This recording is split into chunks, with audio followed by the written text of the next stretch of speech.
Welcome in, everybody. I am finally back.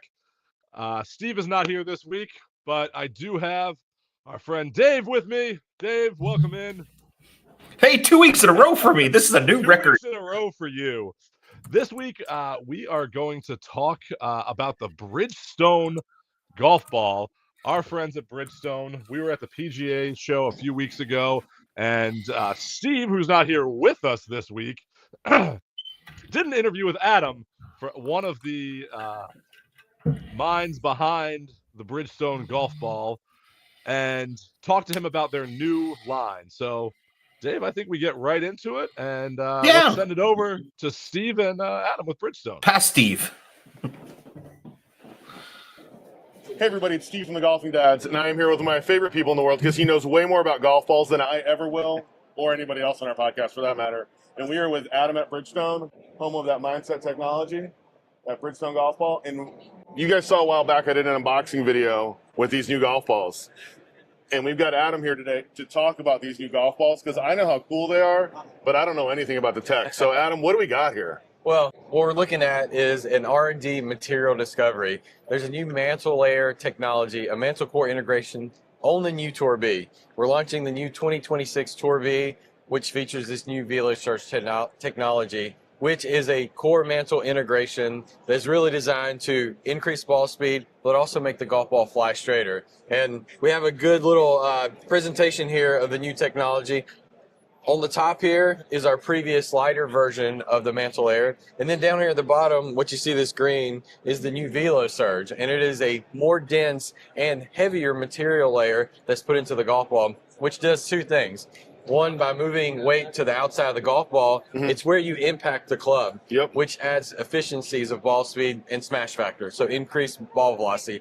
Secondly, by moving that weight to the outside of the ball, you increase the MOI of the golf ball. When you think of MOI, we always think of clubs and moving it around to combat gear effect or launch it higher, more forgiving. Same thing with the golf ball. When you move weight to the perimeter of the ball, by increasing that MOI, it makes the golf ball more forgiving and has higher axis stability. And axis stability means when the ball's flying through the air, it flies straighter. Okay. And one of the things we heard from our pros, they can see all the flight. They pick out the small nuances. But from our amateurs, when we did a large amount of testing with over 100 amateurs, one thing we kept hearing over and over from those guys is, did you guys change the dimple because this ball's flying straighter? Yep. We said, no, it's due to that higher MOI factor of that golf ball. So two things with Velo Surge, more speed off the tee, straighter shots. So let me ask you this, and I'm asking this question for Dave on our podcast. Now with the new stuff that goes to the bottom, does that mean his golf ball will sink faster when he hits it in the water? No, it's just a weight distribution. No, they still all sink. They still all sink. We haven't figured that out yet. All right, had to ask that question for Dave because we were looking out for him here. So these guys have put it in play. Obviously, you guys are 1 for 1 on the PGA Tour. In 2026, you had Chris Goddard win with this model last week. Talk about that. Talk about the response from the tour players and getting into play and obviously winning last week. Yeah, we're super excited about that. I mean, you can't win them all until you win the first, so Correct. We're 1 for 1.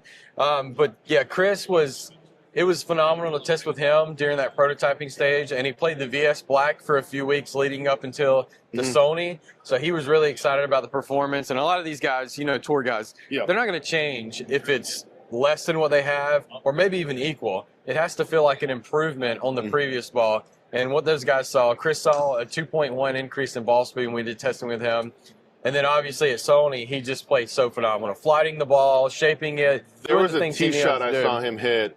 It was on 9, I think, on Friday in the wind that literally was just like 30 feet off the ground and just flighted it perfectly. Oh, I know. And this ball just bored through the wind. It was awesome to watch. He talks about when he actually came to us, like out of college, he just won the Haskins Award, and he was looking for a ball to turn pro with. Yeah. And he came to Covington, and it was a very windy day in Covington, and he talks about how he saw the ball just perform better than what he was used to with his previous ball. He likes to work the ball. We saw that. He phased the ball. He can draw it when he needs to, like he did on 18.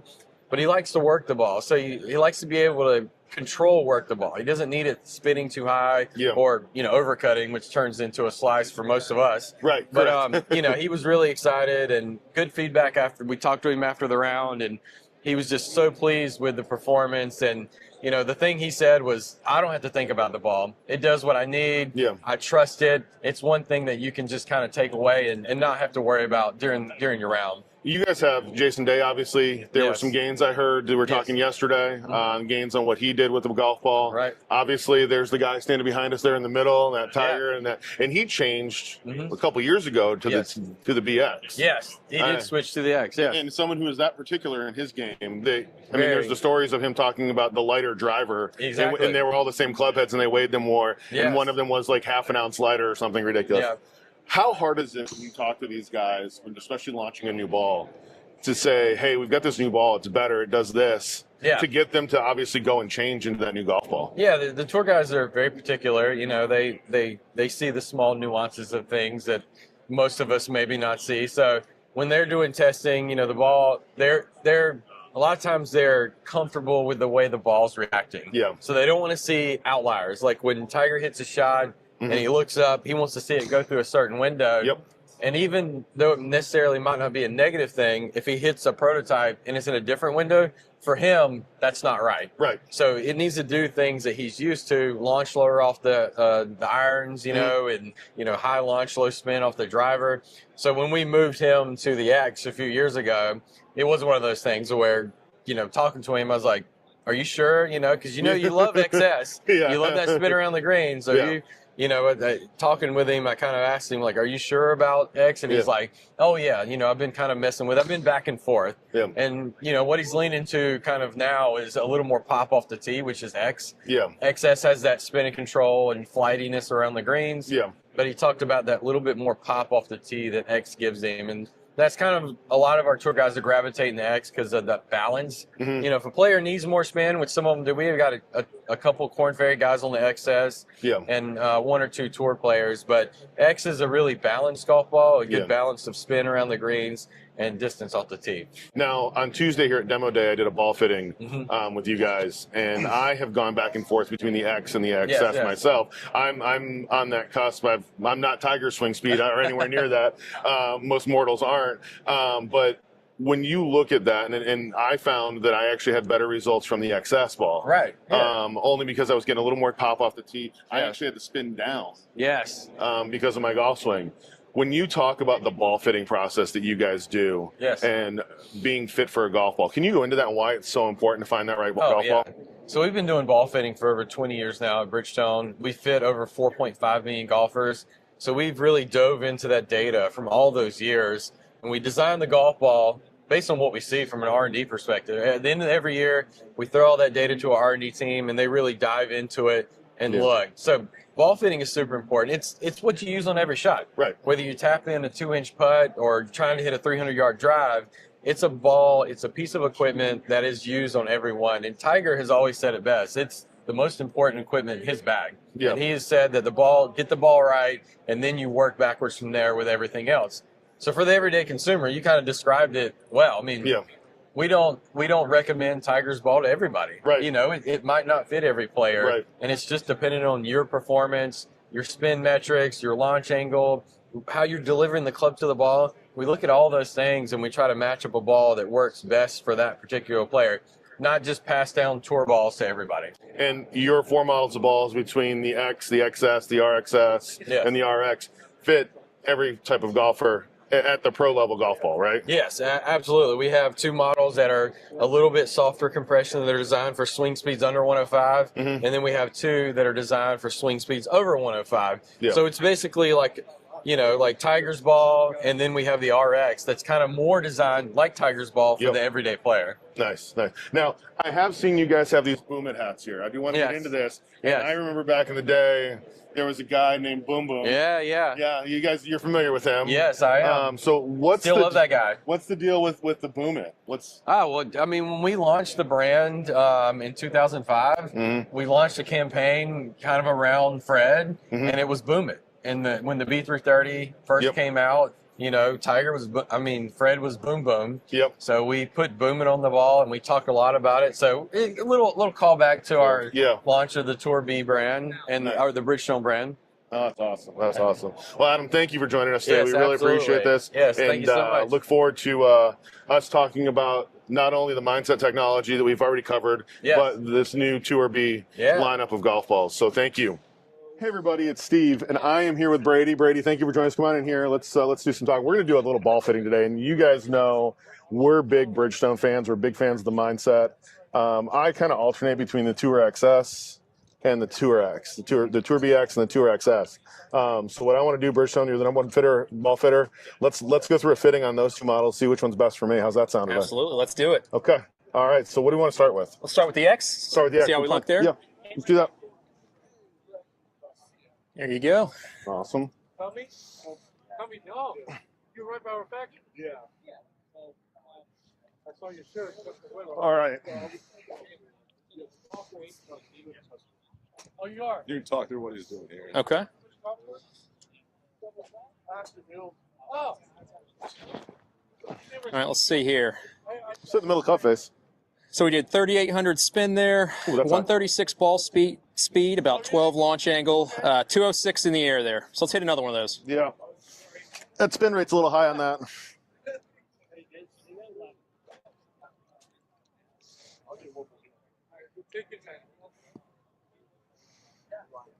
Catch on the upswing.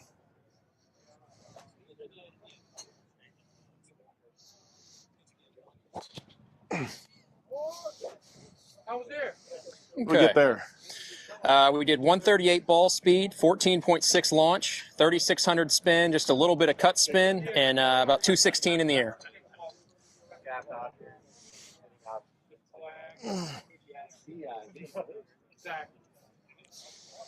One more here. Okay. Yeah, because that's gonna change your distance.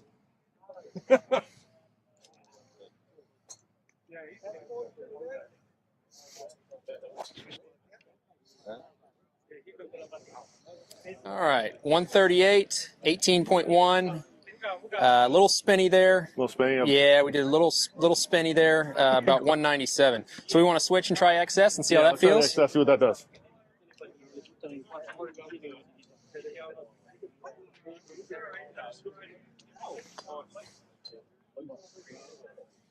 All right, let me trade with you here. XS. XS. Here we go.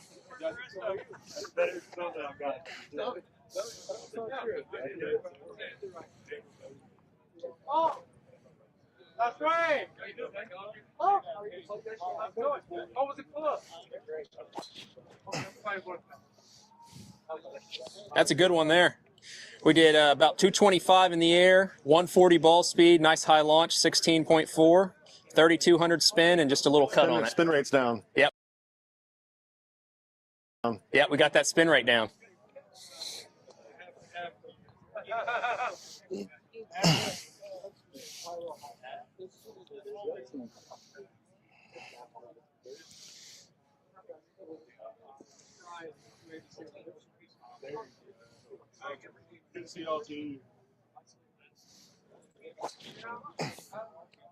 That one was Healy. Little Healy there, a little bit of a spinner. Let's see, ball speed wise, we did 137.5, 13.6 launch angle, about 4,000 spin, 204 in the air. That was way. And try one more of this? One more, yeah. I knew that was spinnier once it went off the heel. Ugh. I just love looking down and seeing that mindset on the back of the ball. Yeah, a lot of people use that as kind of the target, hit that back of the ball right on there.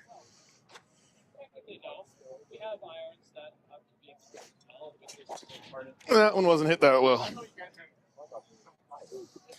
See there, just with kind of little drop kicky, but we did 1,700, got the draw spin going there, 131 ball speed, 226 carry though, so you get some good run out on that. But I mean, just from what we're seeing here, I like that. Yeah, you're getting the spin down more with XS. Yeah, your carry's up and your ball speed's up, so it would definitely be a better fit for you than the X. XS. All right, absolutely. Awesome. Well, Brady, thank you for your time today. Yeah, real appreciate it. Pleasure. Thank you. you. Appreciate you doing fitting with us. Yeah.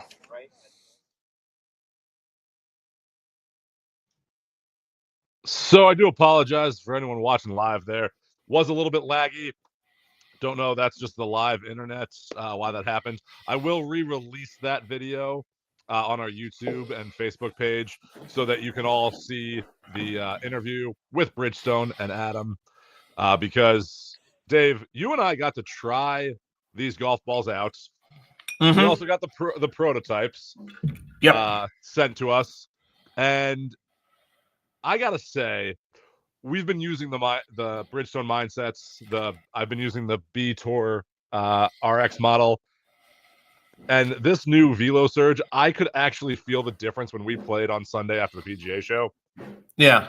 In the golf ball. It just felt different. I don't know what it was. It felt like it performed better, but it just felt better off of the face than the last model. And we loved the last model. What were your thoughts on that?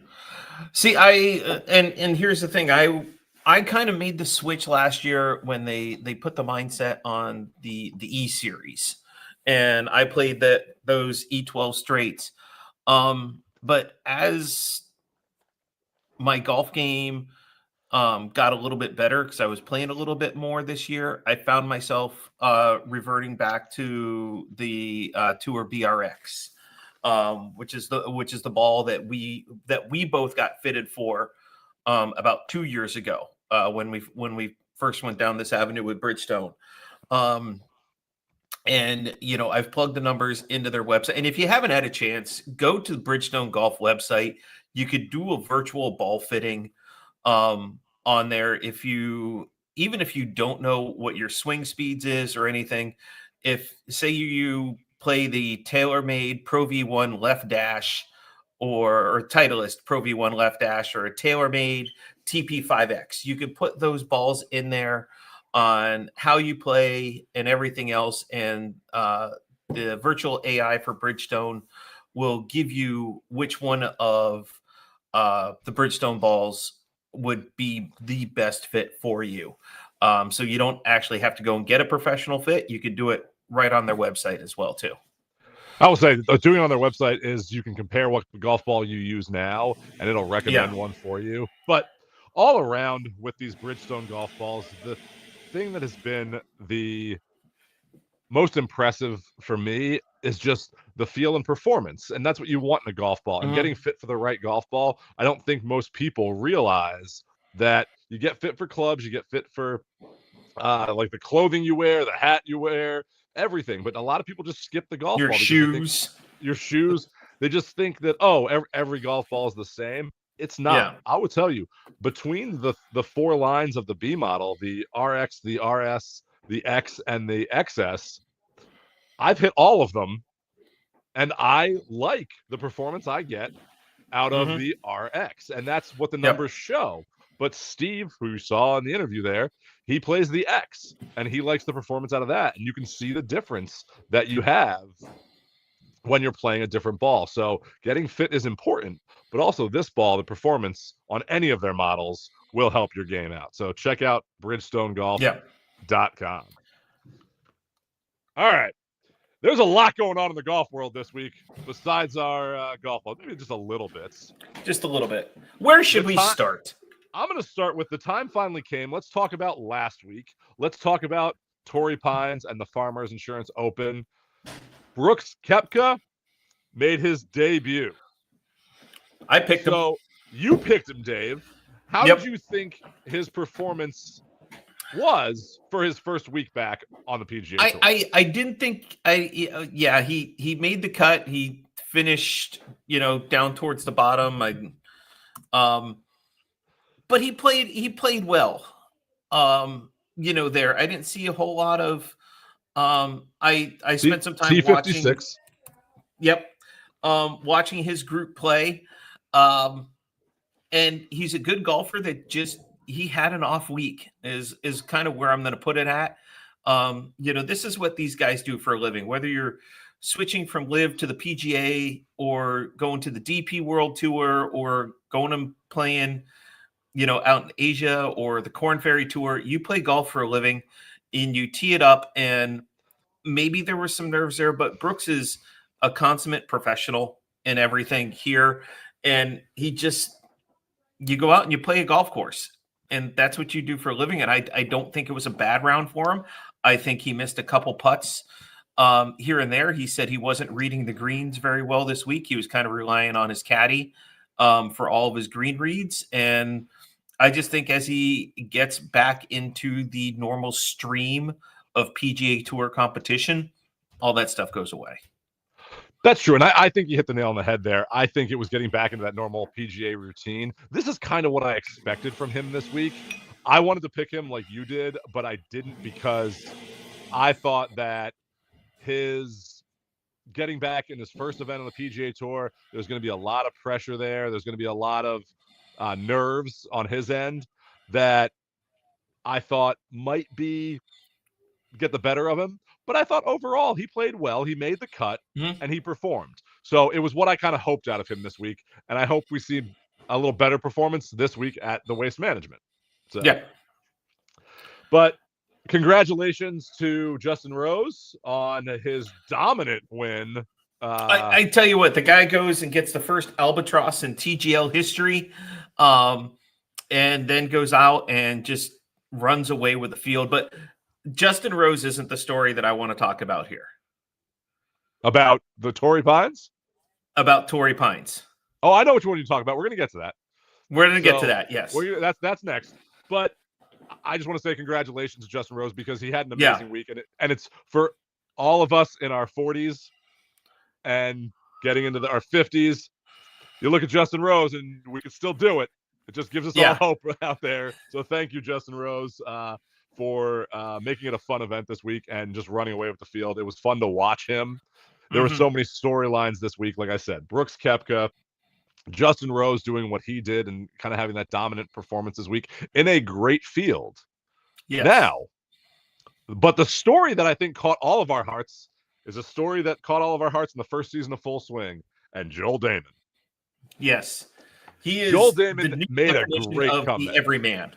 Yes. He is. And it was He's fun John Daly without John Daly. Yeah. It really is. And so what were your thoughts as he was playing this week? What were your thoughts watching him play? I thought he pulled it all together this week, and I think he had one of the better quotes coming into Sunday, saying, "I think the only way I can catch Justin Rose is if he oversleeps." Yeah. But he took a little bit of a tumble. There on Sunday. I think the pressure actually got to him on Sunday a little bit. He's playing on a contingency status, this year, and we'll see what happens. But you want the best for him, and I think everybody learned a lot about him in that first season of Full Swing. We've known about him, for a while here with this, and he just brings, yeah, I'm not having a great round. I think I'll have a beer and a couple shots and go out there and do it again. He's kind of like Kurt Signetti from IU, where it's just like, I'm going to go have a beer and have fun with it. He takes it seriously, but he doesn't let it bother him too much, which is great to see. And I like that. I like that about him. I like that he's out there. Like you said, he's that every man for everybody that's out there. He also makes us feel like any of us can do this. So I can't wait to see what he does next week at the Waste Management. In his hometown. When you ask the Waste Management when on a polo for a sponsor's exemption. To get in. So and he's been fun to watch at the Waste Management in years past. Yeah. So I'm excited to see that. What we need is, I think Bert Kreischer needs to be an on-course reporter with that group, and I think that would be outstanding. That would be hilarious. Or if he's just on 16 at least, if nothing else. So even Bert Kreischer, if you are watching this show, first of all, thank you and why. But we really appreciate it. You are a golf fan. But if you are, just get a ticket to the Waste Management. We'll send you a microphone, and you can just report live from your experience there. Because you are a golfing dad as well, too. Exactly. He is a golfing dad. All right, so let's move topics now. We're going to talk about, really, this is going to be a live segment for us here because we got two live and one former live that we're going to talk about here. So first off, Dave, the news dropped that finally Liv is getting world golf ranking points. And I know we don't have Steve here, so I will first give Steve's argument that it's a team event and team events shouldn't get them, and that he always says that, oh, this person didn't make this putt because it was better for his team, and making sure the that horse affects didn't run world. behind me. I know. Yeah. So we know Steve's feelings, but what are your feelings on Liv getting world golf points? I've been the complete opposite. I've thought that they should have had it. For a while they're playing team, and I know Steve would chime in right here saying, but you can't miss putts when you have a chance to win the tournament, to win the team competition. Fair. But you're looking at this, you're going to get the top 10 are going to get basically half points, going forward, which is some is better than none right now. I think there's going to be some golfers here that are going to benefit from it. Just looking at the end of 2025, if Liv would have earned the OWGR points, you would have had Bryson, John Rahm, Terrell Hatton, Patrick Reed, and Tom McKibben in the top 100. Okay.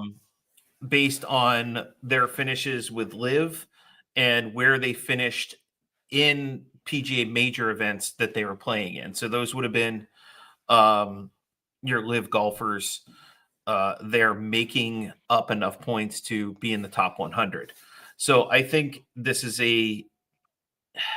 it's an olive branch of sorts from the PGA. I still think, well, not from the PGA, from the World Golf Rankings. World Golf Rankings, but I think it extends an olive branch between the two. We've heard comments again that there's such a divide between the two. We've seen Brooks jump ship. We'll get in the Brysons comments here in a little bit, but I think this is a way to slowly try and bring the game back together, because it's a fractured game right now. You may enjoy it, we may all love it, but the game right now, until the dust settles, it's fractured, and the best in the world are not doing the best in the world. Well, I disagree with that. I think the best in the world are on the PGA Tour. I think that being on Liv is different. I think it's more of a team event. I'd like to see it be more of a team event, but I like that the World Golf Ranking officials looked at this. They looked at it over time. They didn't just say, nope, you get them, which is kind of what Greg Norman wanted when he was in charge. He was like, why don't we get them? We should get them. He had no reasoning behind it. No. But they went to 72 holes, which we'll get into the comment about that in a minute here. Mm-hmm. But I think that they looked at this and said, okay, you have a shorter field, so not everyone's going to get points. We're going to do it for just your top 10 in this field. So I thought they looked at the bigger picture, and like you said, it helps bring things together. It helps unite golf, which I think is a good thing overall. So am I glad that they did it? Yes. But I also think that I would have been okay if they didn't do it, because I think that it would have been fine. You're right. I think it just would have extended the Liv narrative. Well, nobody cares, but this is at least, it's a small monkey, off of everybody's back. That it's just not going to drive the conversation.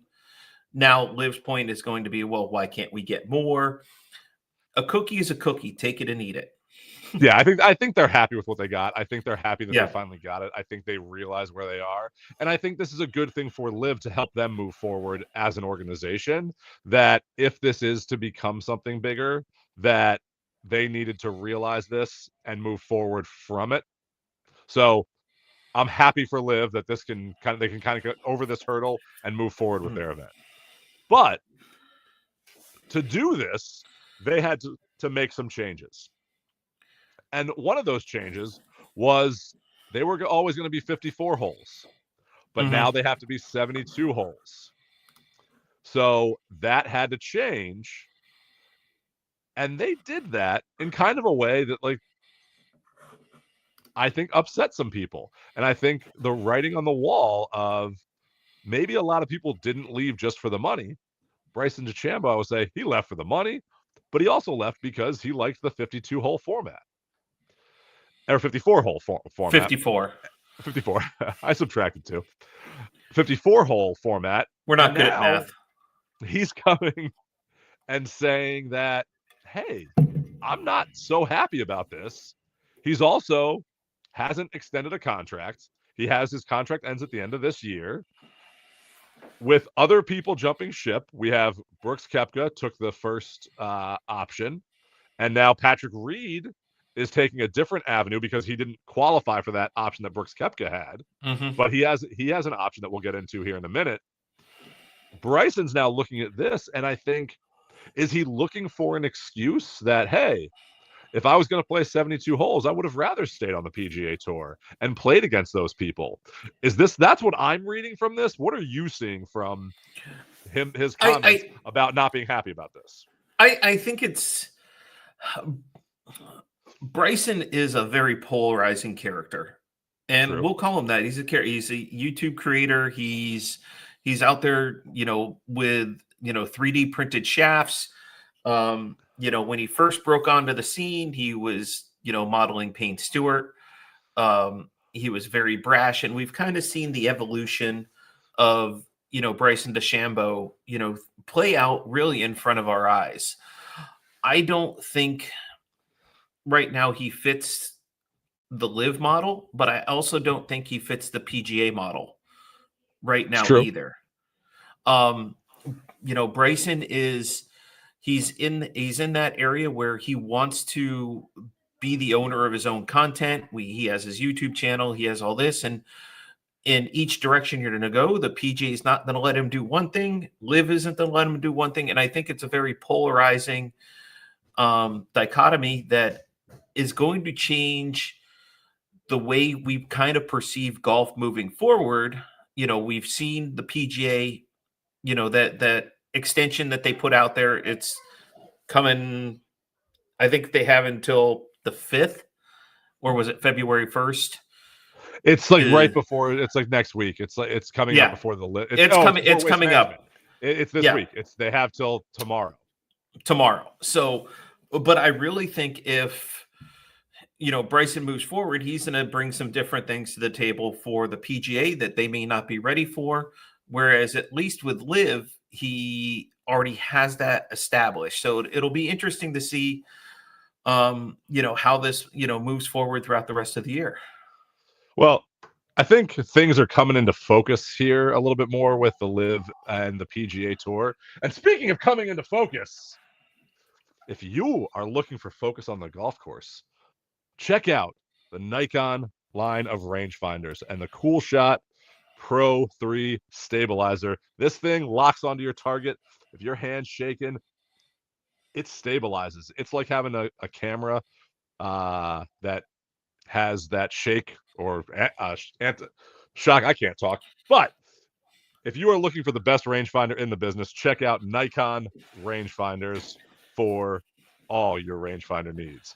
But official rangefinder of the LPGA Tour and the Golfing Dads. There you go.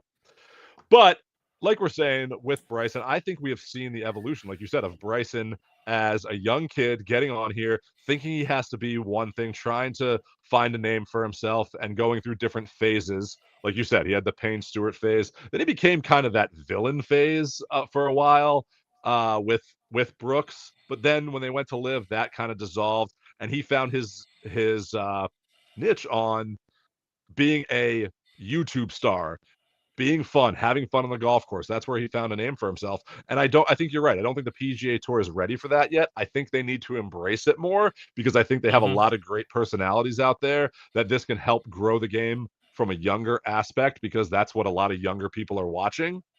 So I think that's a big thing. And I think they need to really look at that. But it's been fun to kind of see Bryson's evolution over the years. And I want to see what that's going to be like next. And if he comes back, I hope he comes back to the PGA Tour, because I think he could do a lot for just the game of golf. And I think he can do a lot better on the PGA Tour versus Live. And I'm not trying to knock Live there. I just think they have a better platform for this. I think the last point, I think some of these guys are, as they're coming in near the end of the contract, and we saw Brooks left and Patrick Reed, which we'll get into here. I think they've outgrown the live model. I do. I think true. they were at one point of their career and now they're in a different, and I think they've outgrown the live model. Dave, you gave me the perfect segue. If you have kids and they've outgrown their clubs, you need to check out Upswing. That was the perfect segue, Dave. Upswing Golf has the perfect clubs for your kids. They are adjustable. The shafts, this is for my 5-year-old. This is his driver. And when he grows, you just change the shaft out and they grow with you. It is a much better model. They are the official partner junior clubs for the Golfing Dads. And we had a fun time hitting these at the PGA show. We had a long drive contest when we played on Sunday. But if you are looking for clubs for your kids, they have a boys and girls line out there now. And to be honest, the girls line is sweet. I like the fire look on the girls line. But these clubs are unbelievable. Dave, you hit a drive with this driver longer than you hit one with your actual driver. Well, because my actual driver, I think, went out to the road. It did go out to the road. And I can prove that your driver wasn't broken because I hit it just fine. Yes, I know. And those drivers, if you're looking for a driver for yourself, check out Cobra Golf. And their new line of drivers just came out. We hit those at the show. We'll have an interview with their designer coming up here in a few weeks. But Cobra drivers for your adult drivers, for your regular golfer, and Upswing for your kids' clubs. And Greg, you hit a different drive because mine is different than yours. Because mine is the DS Max. Yours is the Max, and I hit the LS for low spin. Yes. On mine for it. But I gotta say, I liked it in yours. I did. Yeah. I put a fade on my ball most of the time, and I liked that with yours. I was hitting a draw, and I didn't know what to do with the draw. But with the Future Fit 33 technology, you can change your settings on there on the Cobra drivers, and it is a game changer. It is a cheat code, as we like to say here on the Golfing Dads. And if you ever forget what your settings are, they have a QR code right on it, and it brings you up to a nice little website right there. That I love that you had that up difference. and ready. Like, that's perfect. So, all right, that's what I do now. Let's talk our last live thing, and then we got to talk the LPGA a little bit here. But let's talk our last. Okay, let's start our last live thing real quick here. Well, it's not even live anymore. It is DP World Tour and hopefully back to the PGA Tour for Mr. Patrick Reed. Captain America has said he is not under contract anymore with LIV. His contract ended in his last event in August, which is important to this because he did not qualify the same way that Jon Rahm, Bryson DeChambeau, and Brooks Koepka qualified to come back to the PGA Tour. He has to go a different route. He has to serve a 1-year suspension from his last LIV event, which was in August. So August of 2026, he can officially play in PGA events. But to come back, he has two options. And he's trying to win his way back right now. That's number one. He does get an exemption from being a past champion on the PGA Tour and in majors. He gets something from that, so he can play in some events. But to get his full status back, he would have to finish in the top 10 of non-PGA players on the DP World Tour. What do you think about this? He won his first event, and then he lost he lost in a playoff in his second event. So I thought you were going to say he won last week, and I'm like, oh no, he lost. No, he won his first event and then lost in a playoff in his second event. And we've never doubted the skill level of Patrick Reed as a golfer.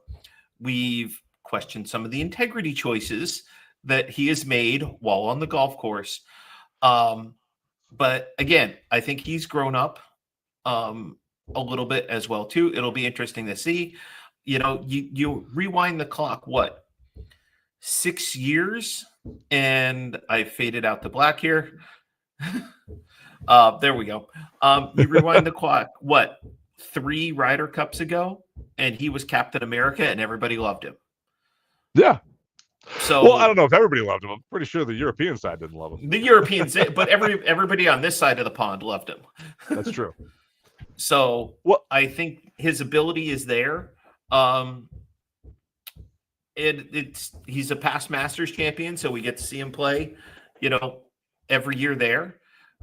So it'll be interesting. That Masters dinner is going to be interesting this year with very interesting.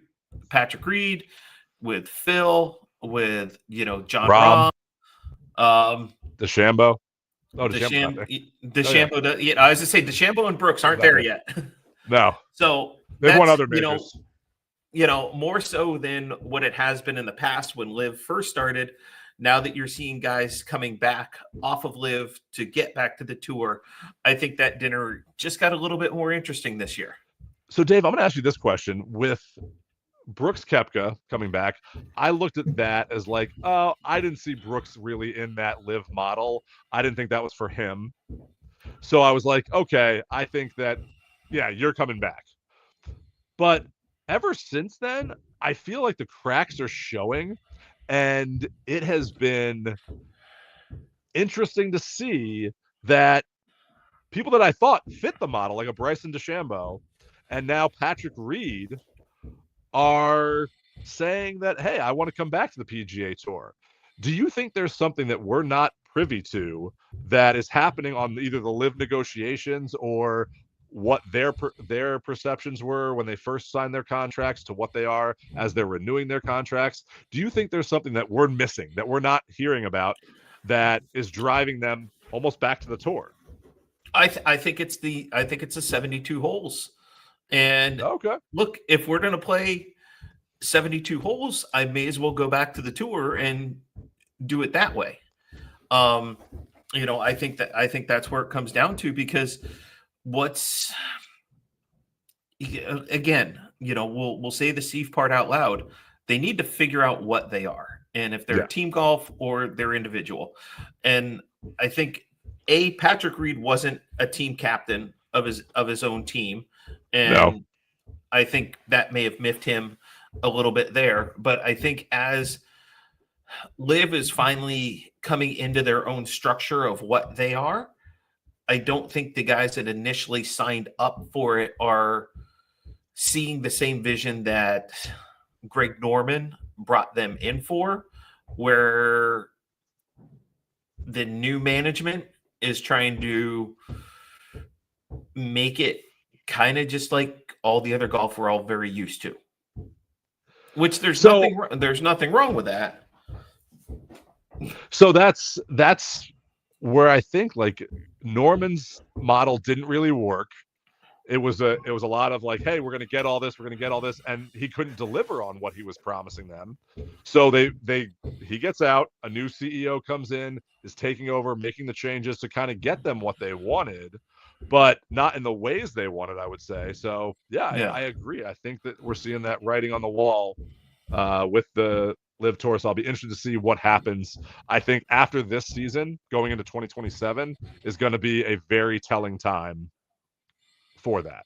And it's a wait and see, but there's very few of us that are out there waiting to see. I think this whole season we're going to see a lot, and this is going to be an underlying story as we move forward. All right, now let's move on to one of our favorite things, the LPGA Tour. This week, the Hilton Grand Vacations Tournament of Champions was shortened to 54 holes. Now, Dave, we were in Florida, and I came back to Indiana and the weather that is here. And we left the falling iguanas that were there. The weather was pretty bad for a golf tournament when we left. Like you left, you got out luckily the day before I did, because it wasn't as snow covered where in Iowa as it was in Indiana. But what do you think about this choice to shorten it by a day? Well, first, congrats to Kelly Korda for picking up the win. Yeah, Nelly Korda, that was a great win. Having lived in Florida, we've all been part of the, is it a hurricane? Is it not a hurricane? and we've done the evacs, we've done everything, and nothing happens. I get both sides of the coin with this, but it's cold weather and the wind is blowing. Go play golf. Well, here's the thing. I will say, you live there. I live there. Steve currently lives there. But for you and I, we have lived through both living in Florida and knowing what it's like. You and I have been on a course in South Carolina where kids were off because of a snow day and it was flurrying and we were playing golf there. Yeah. So that's one thing. But I feel that the South panics more for cold weather and snow and ice because they don't have the infrastructure to handle it. Whereas for a hurricane, they would have finished this event, funny enough. Yeah. Probably not, but I'm just making that point is that they know how to handle that type of weather. They don't know how to handle this weather. Yeah. Is it any different than playing in Ireland? I think it's different because the weather there, the course can get damaged, but that's going to happen during an event like this.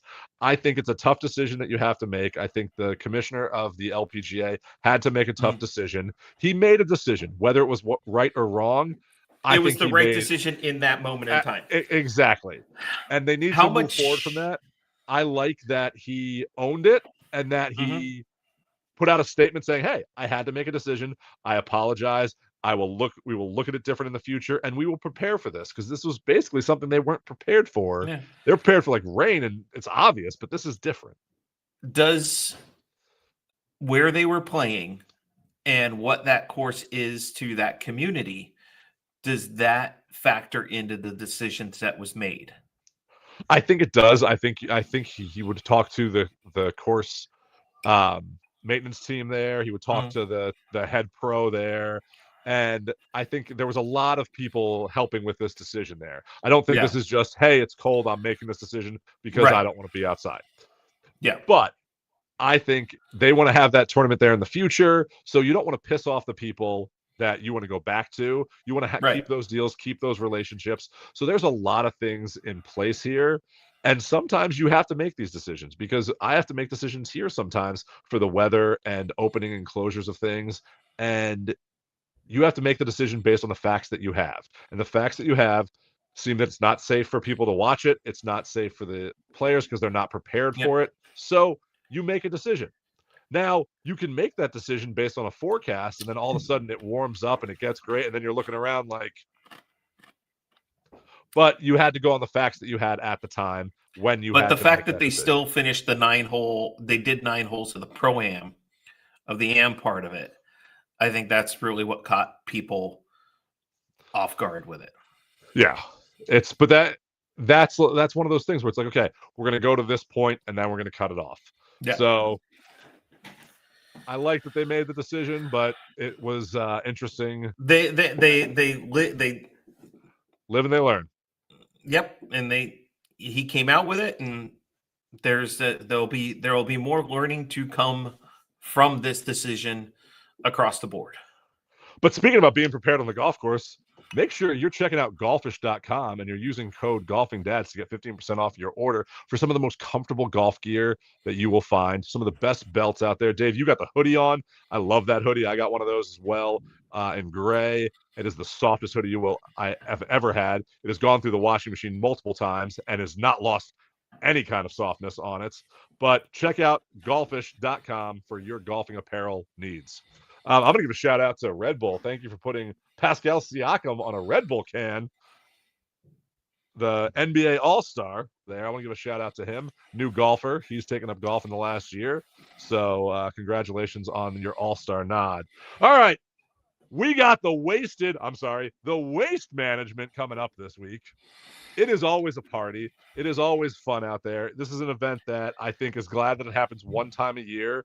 I'll be interested to see what happens this year.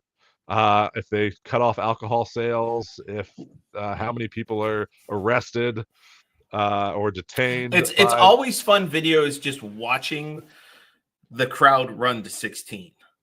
I love what they did to 16. Yeah. They're allowing more fans in there and less luxury boxes in there. Yes. Which I think is great. Why do you need luxury boxes in golf? Well, for this one hole, I like it. I like that they do this for this one hole, one time a year. Yeah. Because of Tiger Woods in 1997, 29 years ago. Tiger Woods hit a hole-in-one, and that's where this craze really started. At this, but it was you look at that hole-in-one as compared to now, and that area is empty. It was not a coliseum there. It was packed with people, and I think that's where they saw the vision of like, what if this was an arena?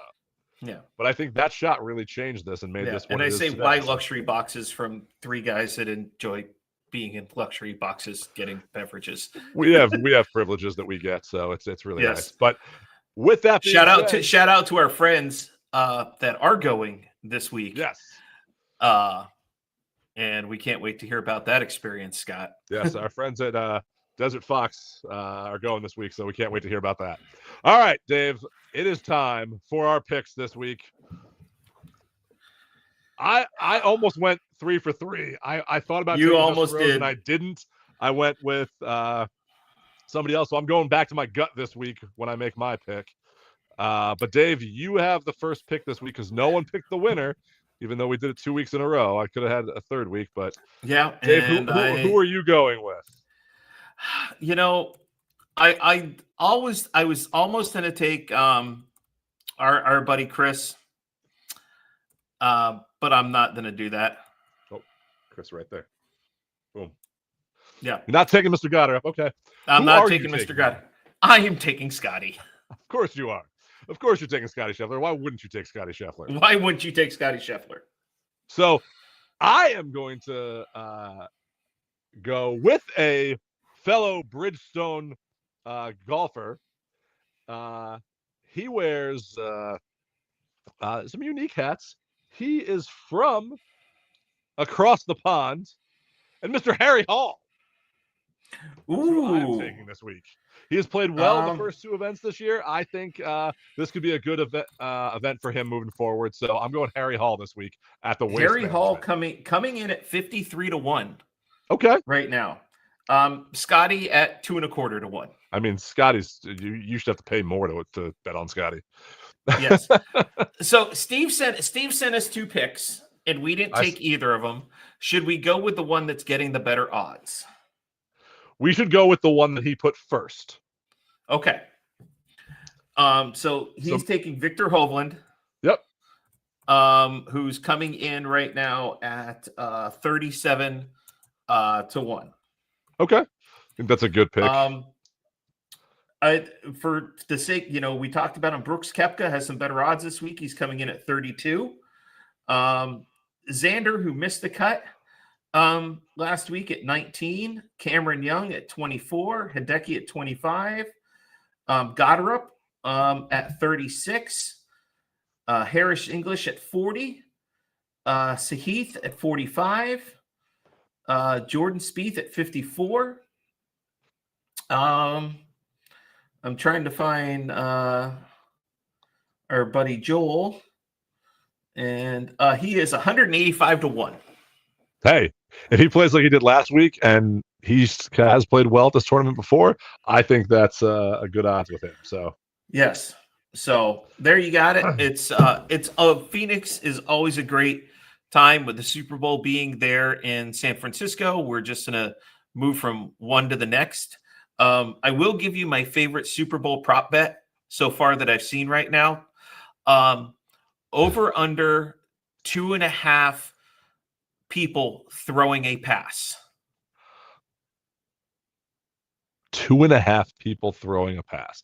So you're saying that a receiver or a halfback is going to be throwing a pass at some points.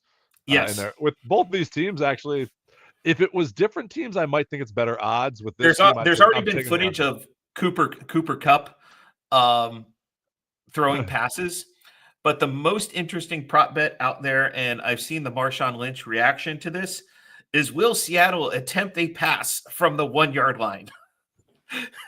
Oh, that would be pretty. I think this would be funny to see them redeem themselves in the exact same matchup, and yes, we'll see what happens. But get in your Super Bowl prop bets. Enjoy the waste management. We will be back next week. So with that, Cheers, everybody. Cheers. All right, guys. What a round today. Cheers.